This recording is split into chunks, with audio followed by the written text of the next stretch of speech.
So right now, you're probably warm, right? Honestly, you might not even be noticing it.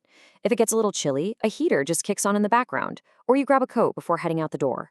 But for this explainer, I really want you to completely strip away all of those modern comforts. Just imagine it. No heated cars, no grocery stores, absolutely no thermostats.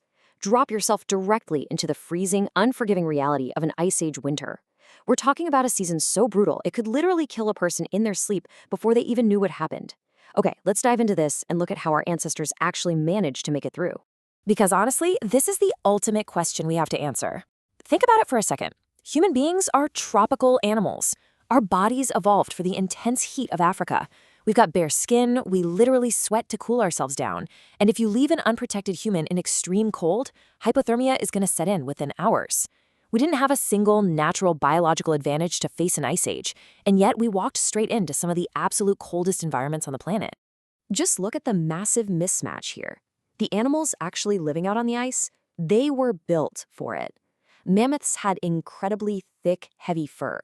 Cave bears could literally just slow their heart rates down and hibernate through the absolute worst of it. Reindeer could migrate away. And humans? Well, we had bare skin, rapid heat loss, and zero natural insulation. On paper, we absolutely should have been the very first species to freeze to death. We were in the wrong body, in the wrong place, at the worst possible time.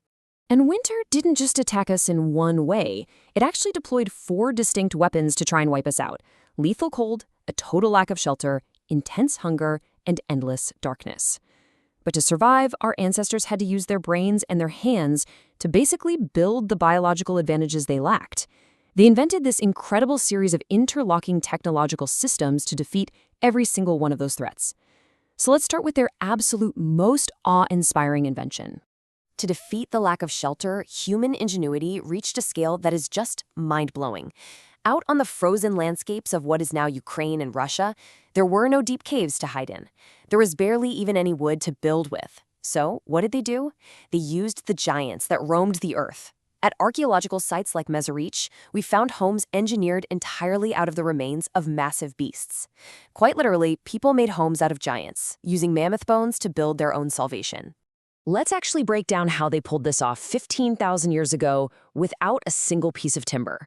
First, they locked heavy mammoth skulls and these massive leg bones deep into the freezing ground to create a rock-solid base. Then they took curved ribs and giant tusks, arching them overhead to create this big dome-shaped frame. And finally, they packed the whole structure with animal hides, chunks of sod, and a ton of thick snow. Which sounds crazy, right? But a thick layer of trapped air and snow actually acts as brilliant insulation against the bitter wind.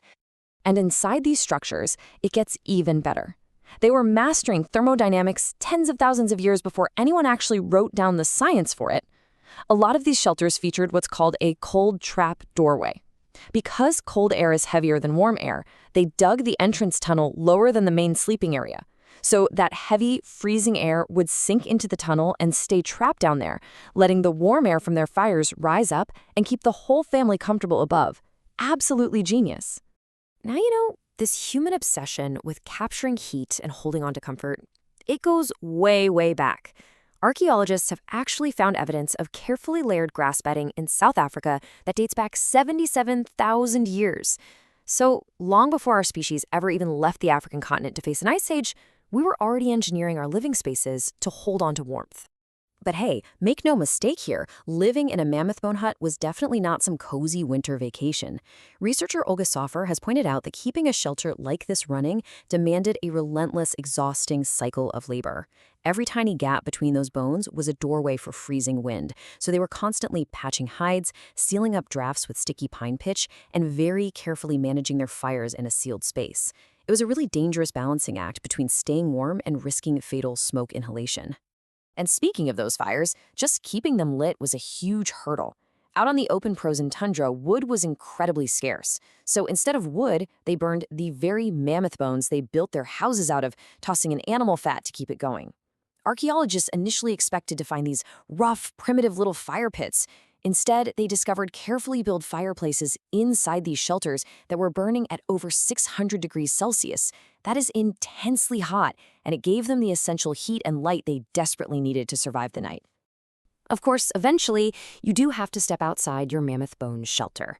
Fire doesn't exactly travel with you. At first, if we go back about 300,000 years, early humans just draped heavy bear skins over their shoulders. But here's the problem. A draped hide leaks heat through every single open gap. If you move, that freezing wind just cuts right to your core. The life-saving upgrade? Sewn, fitted clothing, sealed seams, closed wrists, a garment that actually traps a pocket of warm air directly against your body as you move. And that massive, incredible leap in survival technology comes down to something deceptively simple: the bone sewing needle. Invented over 40,000 years ago, it was really just a tiny sliver of bone or ivory with a little hole drilled through it for sinew thread. But this one small tool is essentially what allowed humans to leave the tropics. Without the needle to make that fitted, weather-tight clothing, our species simply could never have colonized the freezing north. No way. Getting ready to go out on a winter hunt was a deeply visceral sensory experience. They would carve these thin little slits into pieces of bone to wear over their eyes, basically the world's very first sunglasses, to stop snow blindness from the glaring ice. Then they'd take tallow, which is rendered animal fat, and just slather it heavily all over their faces and necks. Now, I know it sounds pretty gross today, but that thick grease completely sealed their exposed skin, stopped the wind from pulling their warmth away, and literally kept them alive in sub-zero temps. Okay, so you're warm and you're sheltered. Awesome. But then comes winter's third weapon: total hunger. In winter, the world simply stops producing food. Berries die off, roots freeze solid in the ground, the animals migrate away. This turns survival into a brutal, unforgiving math problem. Our ancestors had to calculate exactly how to gather enough calories in the warm months to sustain an entire group through months of zero agricultural production. They had to prep long before the first snowflake ever fell.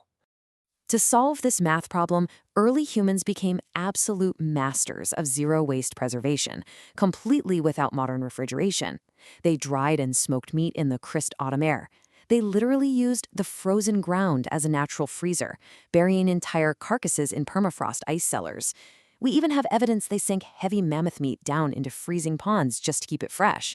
And when things got truly desperate, they'd crush up animal remains and boil them for days just to extract every last drop of calorie-dense bone grease. But they couldn't just store any kind of meat.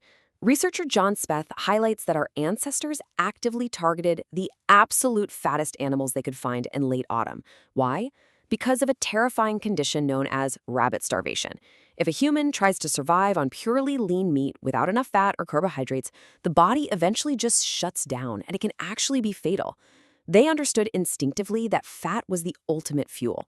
It was worth more than almost anything else in the dead of winter. But look, despite all this brilliant preparation, sometimes the math just didn't work out. Anthropologist Robert Kelly documents how extreme winter famine forced incredibly agonizing group decisions. When the stored food ran dry, survival wasn't guaranteed for everyone. Groups had to make harrowing choices about resource allocation, deciding who got fed and who didn't. In the absolute darkest, most desperate winters, the historical record shows that some ancient humans even had to resort to cannibalism just to live to see the spring. To really understand just how far the human body was pushed, look at the Pit of Bones in Spain. Scientists found the remains of human ancestors there from 430,000 years ago, and their bones show this strange clockwork seasonal damage. It's an interrupted growth cycle that looks very similar to what you see in animals that hibernate. This suggests the wild possibility that some early humans lacking enough fatty food might have retreated into deep caves to slow their bodies down into a deep, agonizing sleep just to wait out the cold.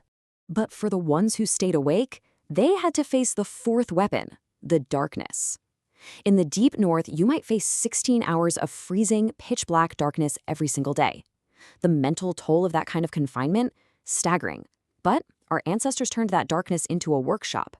Huddled around those 600-degree bone fires, they repaired their clothing, they invented new tools, and most importantly, they shared stories. This prolonged time together in the dark is largely where human culture, myth, and generational knowledge were forged. Because the darkness was just so heavy and oppressive, making it through to the other side was a monumental event. This is exactly why ancient monuments, like Newgrange in Ireland, are precisely aligned to capture sunlight on the winter solstice. This wasn't just some nice spiritual decoration, it was measurable relief. It marked the exact moment the days would finally begin to grow longer. It was a massive celebration written in stone, acknowledging that the absolute worst of the cold and starvation was finally behind them. So, when you pull all of this together, you start to realize something incredible. Winter didn't just fail to kill us, it actually shaped us. The relentless, punishing pressure of the cold forced the invention of architecture, teaching us to literally build our salvation out of mammoth bones.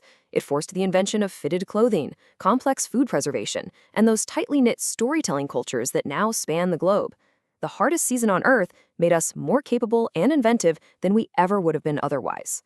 So I'll leave you with this one thought. Today, you beat winter by simply turning a dial on a wall. You probably barely even notice the cold most days. But if all of that convenience was suddenly wiped away, if you were totally stripped of the grocery stores, the downcoats, the central heating, would you pass the brutal test your ancestors had to pass every single year? It's definitely a sobering thought, and it really bridges the gap between our comfortable modern lives and the sheer, unstoppable grit of the people who made homes out of giants,